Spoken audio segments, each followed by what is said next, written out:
हे 2 मुद्दे चांगले लक्षात ठेवा. पहिला मुद्दा, फक्त फुटेज खाल्लं म्हणजे गेम नसतो, हा क्रायटेरिया पटलेला नाहीये. आणि भांडण करताना तुम्ही दिसला म्हणजे फुटेज मिळालं असं होत नाही. त्यासाठी टास्क पण खेळावे लागतात आणि राकेश खूप चांगल्या पद्धतीने टास्क खेळतो. So we support Rakesh. दुसरा मुद्दा आहे, रुचिता नसेल तर बिग बॉस 6 मध्ये काहीच दिसणार नाही.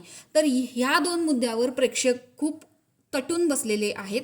तर इथे आहे नॉमिनेशन टास्क. पहिल्यांदा तर दीपाली सय्यद असेल आणि विशाल कोटियन हे दोघेही नॉमिनेट झालेले आहेत. आता तिसरी जोडी जी आहे, रुचिता आणि राकेश, तर इथे दिव्या आणि राकेश या दोघांना बोलवलेलं आहे. तर दिव्याचा जो सपोर्ट आहे तो राकेशलाच आहे आणि अनुश्रीचा सपोर्ट ॲज ऑलवेज हा रुचिताला असणार आहे. तर दिव्याचं असं मत आहे की राकेश दादा त्याच्या मतावरती ठाम असतो. त्याचं एक मी मत ऐकलेलं आहे आणि त्याला मी पर्सनल ओळखते, असं इथं दिव्याचं मत आहे.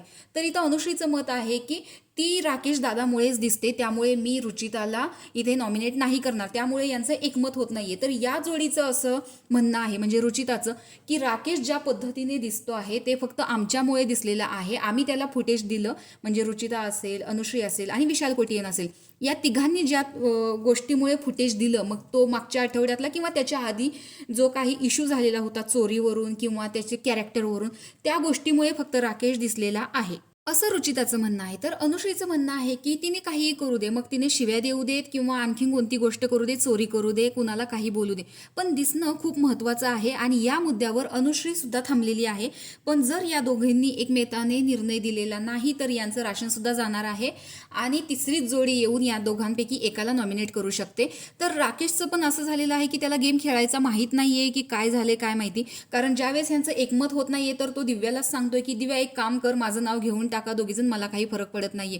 तर असा कोणताही टास्क होत नसतो की आपण स्वतःहूनच माघारी घ्यायची, कारण दीपाली सय्यदने सुद्धा मागच्या कॅप्टन्सी कार्यात आयुष संजीवच्या वेळेस हेच केलेलं होतं.